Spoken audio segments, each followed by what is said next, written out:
नमस्कार, the legal Indian के इस एपिसोड में आप सारे लोगों का फिर से स्वागत है। दोस्तों, वैसे स्टूडेंट्स जो Delhi university faculty of law entrance examination 2022 को अटेम्प्ट किए हैं, जिनका नहीं हो पाया है क्योंकि कट ऑफ इस बार बहुत ऊपर चला गया है फॉर व्हाट्स एवर रीजन, उसको हम 1 मिनट के लिए छोड़ते हैं। अब क्वेश्चन ये है बहुत सारे स्टूडेंट्स के लिए कि क्या सर अगले साल 2023 में faculty of law university of Delhi का जो एंट्रेंस एग्जामिनेशन होगा CUET के माध्यम से होगा या नॉर्मल होगा। अब इसमें अभी तक अवेलेबल डॉक्यूमेंट क्या है हमारे पास? दिल्ली यूनिवर्सिटी ने एक नोटिफिकेशन जारी किया है और कहा है कि उनका जो पीजी का एग्जाम होगा, कोर्स का जो पीजी कोर्स है, वो नेक्स्ट ईयर से मतलब 2023 से CUET के माध्यम से होगा। अब इसको जो है, जो भी कोचिंग्स वाले हैं जो लॉ एंट्रेंस की कोचिंग कराते हैं, ये इसको इंटरप्रेट कर दिए कि फैकल्टी ऑफ लॉ का एग्जाम भी CUET के माध्यम से होगा। शायद वो फैकल्टी ऑफ लॉ के तौर तरीकों से अवगत नहीं है। मैंने तो कई साल वहां बिताया है, तो जाहिर सी बात है क्वेश्चन तो उठेगा कि इतना जल्दी कैसे लॉ फैकल्टी इसको मान लिया। देखिए, मैं आपको बताऊं कि जो प्रोफेशनल कोर्सेस हैं वो पीजी कोर्सेस के कैटेगरी में आते जरूर हैं, लेकिन इनका अपना अलग तरीका होता है कोर्स रन करने का, अलग तरीके से ये पढ़ाते हैं। मैं दिल्ली यूनिवर्सिटी में था फैकल्टी ऑफ लॉ में। यूनिवर्सिटी के द्वारा रिलीज किया गया नोटिफिकेशन शायद ही फैकल्टी ऑफ लॉ मान जाता है टाइम पे। इनका सारा कुछ अलग तरीके से ही चलता है। ठीक इसी प्रकार से एक और डिपार्टमेंट का नाम यदि मैं आपको बताऊं, faculty of management studies, professional courses हैं, MBA कराते हैं। ये भी जरूर पीजी कोर्स है, लेकिन इनका जो एडमिशन होता है वो कैट के थ्रू होता है। तो जो प्रोफेशनल कोर्सेस हैं वो आसानी से नहीं मानते। अभी तक एज ऑन डेट, आज अभी जब मैं वीडियो बना रहा हूं, तब तक कोई भी क्लैरिफिकेशन फैकल्टी ऑफ लॉ की तरफ से नहीं आया है अभी तक। लेकिन ये जो कोचिंग्स वाले हैं, क्योंकि इनका जो प्रोफेशन है वो कोचिंग से चलता है, तो ये बच्चों को डरा रहे हैं कि अगले साल CUET हो जाएगा, जल्दी ज्वाइन कर लो। प्राइस को बढ़ा करके 1-1 लाख रुपए फी कर दिया। बच्चे परेशान हैं, यार अगले साल तो CUET हो जाएगा, मैथ पूछेगा, ये पूछेगा, वो पूछेगा।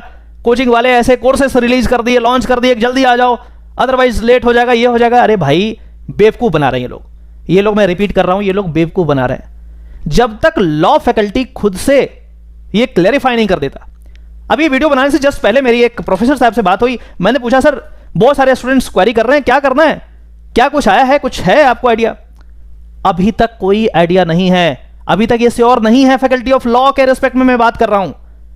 पीजी के कोर्सेज में 50 अलग अलग सब्जेक्ट्स हैं, सबके होंगे। अभी तक जो प्रोफेशनल कोर्सेज हैं उस पे लेकर के बात नहीं हुई है। तो फैकल्टी ऑफ लॉ जिस दिन ये बता दे कि भैया अगले साल मैं ही CUET से लूंगा, तब आप उसके तरीके से करने लगना, तब उनका कोचिंग ज्वाइन कर लेना। लेकिन जब तक ये नहीं क्लैरिफाई होता है, तब तक जैसे चल रहा है वैसे चलने दें। अपना दिमाग ना लगाएं, इनके बहकावे में नहीं आए। इनका काम ही है बहकाना आपको, इनका काम है आपसे पैसे ऐंठना, दैट्स इट। और एक बार आपने एडमिशन ले लिया, फिर क्या करोगे? सो इन तमाम बातों का आप ध्यान रखें और उसके अकॉर्डिंग प्रिपरेशन करें। जब ऐसा क्लैरिफाई हो जाएगा, जब फैकल्टी ऑफ लॉ खुद ही बता देगा, या फिर जब टीचर्स के द्वारा मुझे बता दिया जाएगा कि हाँ जी ऐसा होना है, श्योर हो गया है एकदम, मैं यहां पे आकर के आप लोगों को बता दूंगा, तब तक आप इनके बहकावे में आकर के पथभ्रष्ट ना हो। इन फ्रॉड करने वालों से बचें और अपने प्रिपरेशन पे ध्यान दें। मेहनत कीजिए, कोई कोचिंग वाला कुछ नहीं करके देगा। मेहनत कीजिए, जैसा चल रहा है, जैसा सिलेबस आ रहा है, उसी सिलेबस के अनुसार से आप प्रिपरेशन अपना स्टार्ट कीजिए। यदि कुछ ऐसा होगा कि हाँ जी CUET से होगा, तो इंफॉर्मेशन आपको दे दिया जाएगा जैसे ही लॉ फैकल्टी रिलीज कर देती है। मैंने ये भी पूछा उनसे कि सर कब तक ये पता चलेगा?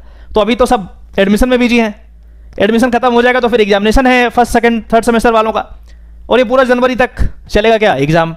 तो जो क्लैरिफिकेशन होने का चांस भी है वो फरवरी के बाद ही हो पाएगा। तो भैया इनके चक्कर में मत पड़ना, आप इनके भकावे में मत आएं और अपने प्रिपरेशन को आगे बढ़ाएं, खुद से पढ़ें। जरूरत पड़ता है तभी आप कोचिंग लें, नहीं तो अननेसेसरी अपना लाखों रुपया बर्बाद ना करें। आशा करता हूं कि इस वीडियो से आपको जरूर कुछ ना कुछ सहूलियत मिला होगा, नया कुछ सीखा होगा। यदि नहीं भी सीखा है तो जो डाउट था वो जरूर क्लियर हुआ होगा। चलिए फिर से मिलते हैं किसी और टॉपिक में, तब तक के लिए अपना ध्यान रखिए, खूब मेहनत कीजिए, प्रिपरेशन करते रहिए। नमस्कार।